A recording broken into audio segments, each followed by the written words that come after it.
The Michigan Football Report is presented by Manscaped. They make a great stocking stuffer for the guys in your life. So if you want to get an awesome gift this holiday season, go to manscaped.com. Use promo code GOBLUE. Get 20% off and free shipping. I'm wearing a wig. We're going to tell you why here in a second. But before we do, I want to make sure you guys know where to find me outside of YouTube. And my favorite place to be outside of YouTube is, of course, Twitter, as we approach 10,000 followers. We're at 9937. So if you'd like to stick with me, I don't think there's been a day I've gone by this season that I haven't tweeted about Michigan at least once. Usually it's about 15 times a day. So it's at James Yoder. Like to 10,000 is an interesting milestone. We'll probably hit 10,000 on Twitter around the same time we hit 25,000 here on YouTube. So make sure you are following me. All right, why am I wearing a wig right now? Well, 5 minutes of wig time, so we've got about 4 or so left right now. Maybe I'll keep it on the whole show. I don't know. Maybe I'll keep it on the whole show. We are recording this on a Thursday live show. John Blaze Wolverine is our that's his Twitter handle. That's why I keep saying Wolverine. But John Blaze, he has been the Super Chat MVP. He's up to like $125, something like that, $150. And our Super Chat menu was $40. I will wear this wig for 5 minutes. And so that's where we're at. His timing was impeccable as we started the live audience Q&A. So John Blaze, shout out to you. You've got helmet stickers galore here on the show. You are appreciated, and I hope we can break bread in person before too long. Next question, another for Super Chat MVP, Wolverine Alaska. You've seen him multiple times in the hard hat there. He says, what is the depth chart for running back the rest of the season? Now, I don't know if this is widely discussed or out there, but there's been some chatter that CJ Stokes is looking to transfer. I don't know. I haven't had time to really dive into the truth of that. I would be very surprised if he was, but it seems to me it's Isaiah Gash who knows, but how about Alex Orji, et cetera? Like I can't give you a great answer because go back to the Illinois game.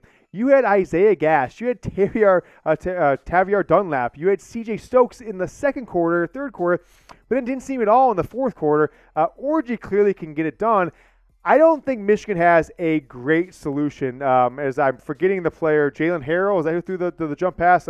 He took snaps all fall long, and then we saw him. We didn't really get any carries all year. Got a couple against Ohio State, and then did the jump pass from moving over from linebacker to running back. So if Donovan Edwards is not 100%, which it seems that he is, right? We're not saying that he's not. I don't think Michigan has a viable solution other than just turning into passing the ball every single down. So Dunlap, Stokes are the best guys. Isaiah Gash, I mean, Michigan certainly trusts him. Remember, he dropped a sure touchdown pass against Illinois with the game on the line, and then the next possession, they went to him on the absolute most critical play of the year, 4th down and 2. They kind of went him in motion, went an underneath route, and hit him for a pass after he completely dropped the ball on the prior down. So those 3 guys, but look, they're not getting any production to the level of Donovan Edwards or Blake Corum. That's just the facts. Mike Layton also had a super chat here on the show. I'm going to read it over here because I feel like I'm blind. He says, Roman Wilson is the best number 3 wide receiver in the nation. Your thoughts? Little Mike Sanderstall was a beast on offense and a beast on nickel. Your thoughts? So let me start with Sanderstall first. He scored he scored touchdowns last year. I was going to say he scored touchdowns against Ohio State. He did not. He caught passes last year against Ohio State, okay? Mike Sanderstall was in Michigan's starting rotation at wide receiver in the 2021 Big Ten championship season. When I first heard coming out of bowl season into spring football, these switching to defense, I'm like, yeah, okay, I'm sure he's going to take a few reps there because somebody's hurt or something like that. But what player 4 years into his college football career who's been a starter at another position switches and is Michigan's second, third best player on defense? I mean, his play against Kate Stover in the end zone, when Ohio State was down 11, trying to come back, forced them to kick a field goal. That's probably the play of the game, right? Amongst many. And so I think I'm glad to see him coming back. He has an opportunity with big-time plays. I mean, remember Nebraska? That guy tried to hurdle him, and Mike Sanderstall helmeted him in the crotch. He's just making plays all over the ball, and I've never seen a guy switch positions 3 years into his career, switch side of the ball, and be that impactful. For me, I think he's my defensive MVP of this season. Now, on the other side, Roman Wilson, way too inconsistent. had a game against Hawaii, had some things going on early on in the season, but way too inconsistent for Roman Wilson. So very good number 3 receiver, but with Ronnie Bell moving on after this year, Cornelius Johnson, there's still some questions on who's coming back, who's not. Michigan needs him to be a better than number 3 receiver. Now, if any of these freshmen develop or Andrew Anthony into a good outside guy, I think Michigan will be best served keeping Roman Wilson in the slot for the rest of his career at Michigan. So that's my thoughts, Roman Wilson and Mike Sainristil. All right, let's get some shout-outs here. Where are you watching from? If you're going to watch this on the on demand, we're going to put this up on the weekend, this live Michigan football Q&A. Comment down below. I'll give a shout-out to the next 30 seconds in the live chat. Let me know where you're watching from. See if we've got anybody. A couple weeks ago, Brett, we had 3 people watching from the same city in South Carolina. Might have been a bit, but nevertheless, I thought that was pretty wild. So let me know where you are watching from. I will give a few shout-outs. Bohannon94 from Columbus, Ohio. Stratford from John Blaze, the Super Jet MVP. Blue Wolverine with Virginia. Grand Rapids from Cody Cole. Parker says Jackson, Michigan. And Catherine Jones says YouTube, Ohio. I didn't know YouTube had a city in Ohio. That's pretty cool. Chi-Town from Mark Machkowski. And Adam Harwell says Boyne City, Michigan. Wyoming, Michigan from Tim Baker. And Rick Harford and Lee from Aurora. And Rick from LaPorte, Indiana. Thank you so much for everyone for watching. Now, today's show is presented by Manscaped. Folks, I have been using Manscaped for several years now. They are the best male grooming products in the game. And I'll tell you what, they make amazing holiday gifts, stocking stuffer gifts. They say 'tis the season for clean balls. La la la la la la la la. Our friends at Manscaped are helping you clear your driveway for safe travels this season, if you get what I mean. Not the driveway of your house, the driveway downtown. From stocking stuffers to white elephants, Manscaped's products are at the very top of every wish list. I want to show you a few products here. The Lawnmower 4.0, it is the best in the game. The Platinum package is amazing, folks. It comes with all kinds of things, and most importantly, this Ultra Smooth package. I'm going to tell you this, Brett, a little too much information here. There's a lady I know that got a hold of my Ultra Smooth package. It's got the little razors here, so you can go tight skin. She said for her, best female razor she's ever used. That's no cap. That's no joke. Lawnmower 4.0. How about this bad boy? The Weed Whacker ear and nose trimmer. Awesome. Manscaped got the boxers. I love these things. They're so comfortable. And they give you the newspaper. So if you don't take the Lawnmower 4.0 in the shower, where, maybe a little easy to clean it up, you can just toss this on the bathroom floor, shave, and then clean it up, toss in the trash, toss in the toilet, wherever you want. Don't make a mess. Manscaped makes great stocking stuffer. So if you're looking to buy if you're going to a holiday party and it's a white elephant party, you got to give a gift. Give the gift of Manscaped, 20% off and free shipping. Promo code is GOBLUE, no spaces, GOBLUE, manscaped.com. Amazing men's grooming products. They make amazing stocking stuffers. Tell your friends, tell your family, or hell, go to manscaped.com, get 20% off and free shipping with promo code GOBLUE. Buy gifts for the guys, or hell, the ladies in your life. Get the Ultra Smooth package, manscaped.com, promo code GOBLUE. Bill Graves says, any news on uniforms for the TCU game other than Michigan's wearing the home uniforms because they are the higher seeded team? None yet. I haven't even heard of any rumors as of yet. The expectation is for me that Michigan will make a decision probably by Monday or Tuesday before they head out to Arizona, unless they're going to take 3 or 4 uniforms, I guess, for every player. That could be potential, but I would guess that Michigan will wear the traditional uniforms. I think I'm a superstitious guy. I'm guessing Jim Harbaugh is too, because they wore the blue uniforms last year for the Washington game, for the Ohio State game. They became the big game of blues at home, and Michigan had a good run at them. Tried to wear them against Georgia, bad news. So I don't know. Do you want to jinx it? Do you want to wear the big game blues for the semifinal again? Lose? I don't know. So I would expect them to wear these traditional blue tops, maize bottoms, but I've been saying this for years, for months. I would love to Michigan to finally wear the inverse uniform, maize jerseys and blues pants, but my guess here is they'll wear the traditionals. Is Morris ready for TCU? He's been practicing. Michigan's been back in practice. This is now day 3.5, 4. There's one day in there that they didn't really have a true practice, but Mike Morris has been said to be participating with the 1s and 2s. Not 100% yet, but expectation is that he will. Michigan's got a lot of time here, right? 28 days, 4 weeks between Purdue and between TCU. So a lot of guys can get healthy. I think the two injuries I'm most concerned about, obviously, is Donovan Edwards cast off. I have no information on that yet. Mike Morris, though, has got to be 100% healthy, and I expect him to be. By the way, one of the funnier videos, I put it on my Twitter account on Wednesday, so if you guys want to scroll back and find it, hit my media, is after Donovan Edwards' second touchdown run in the fourth quarter, right, 85 yards, they go to the sideline, and there was no muting on this. Mike Morris is standing on the bench, and he is screaming at the Ohio State fans, and he says, y'all weak as F, y'all weak as F. And he does the O, like the OHOI, and he goes, break that shit. And he breaks it over. I think that's a good thing. We're going to start doing that. Oh, break that shit. It's pretty funny, but he looked damn healthy there and was limited, of course, against Ohio State, but these 4 weeks should be fruitful for him to be a force against TCU. Luis Pop, my guy, how are you? Mazi Smith playing or sitting out? He will be playing, unless, he gets injured or something like that between now and the game, which I haven't seen yet. But there's some troubling stuff that's come out, right? He had, it all depends on motive.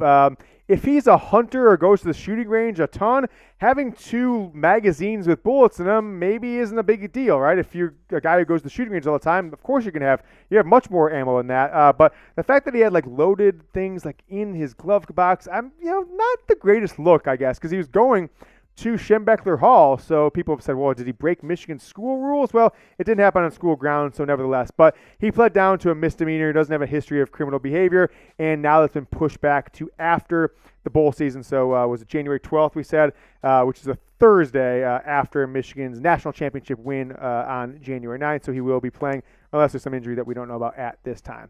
Guys, if you haven't yet subscribed to the channel, it's youtube.com/MichiganTV. I'm doing things for you, like doing 2-hour live shows while wearing a wig the whole time, 6 shots because my guy John Blaze, my guy Wolverine Alaska, and others have been hitting us with super chats. So subscribe to the channel or send the link to a friend who's also a Michigan football fan. This is going to be the craziest, 20-plus days in program history. Transfer portal, signing day, Big Ten game or college football playoff against TCU, national championship game, and I think maybe potential victory. Emmanuel Hall says, I actually think OSU can beat Georgia. What does the room think? Let's ask the room.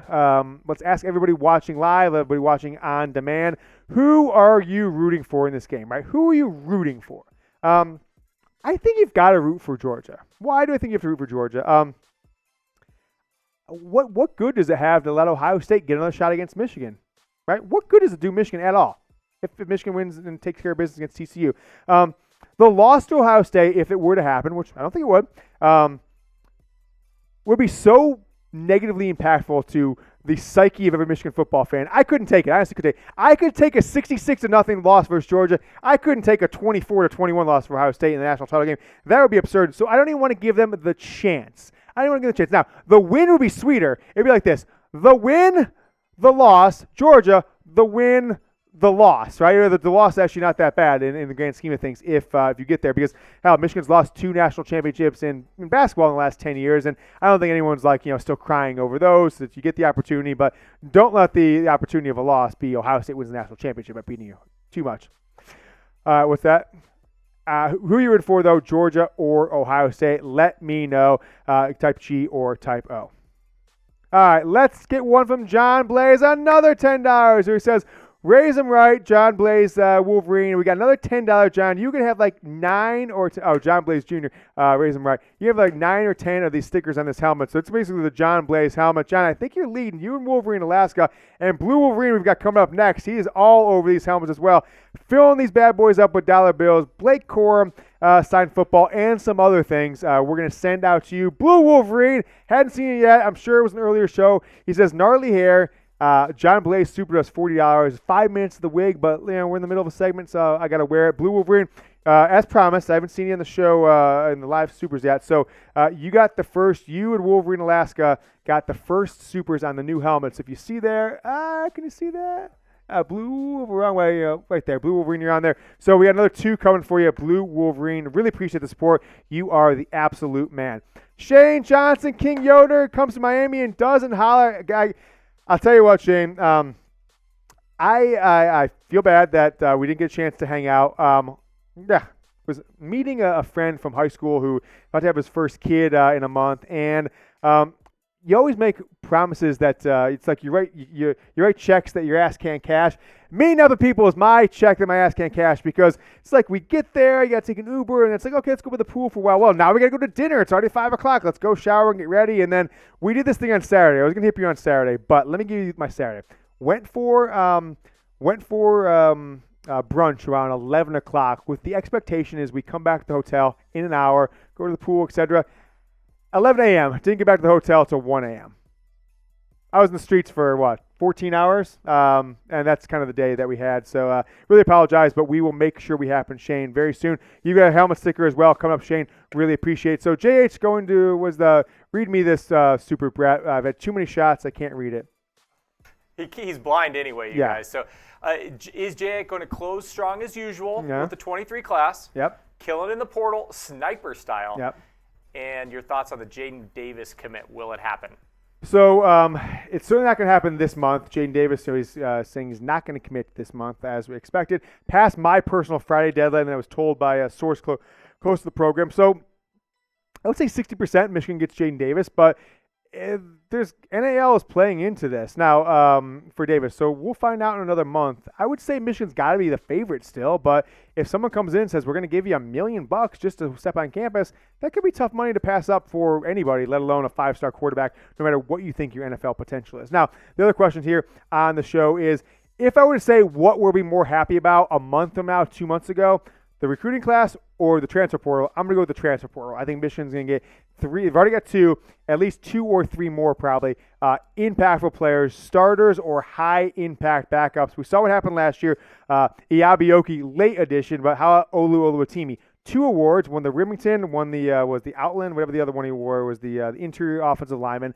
And he turned Michigan into kind of his offensive line. Go back and watch those Donovan Edwards touchdown runs. Just poetry of him and Zach Zinter, that they can block 2, 3, and sometimes 4 guys, just the 2 of them, by working together. We'll both block this way, then we'll block this way. And then Diamond Edwards skirts through the hole, 75 yards, 85 yards. It's absolute poetry. I love what I saw. Thank you so much, Shane. Apologies again on Miami, but we'll make it happen before too long. Guys, I am on Twitter at James Yoder, approaching 10,000 followers. Give me a follow. And just, if you give me a tweet like, James, give me a follow. Sometimes you lose new followers in the fray. Just give me a tweet, James, get a follower. I will definitely give you a follow back. It's at James Yoder.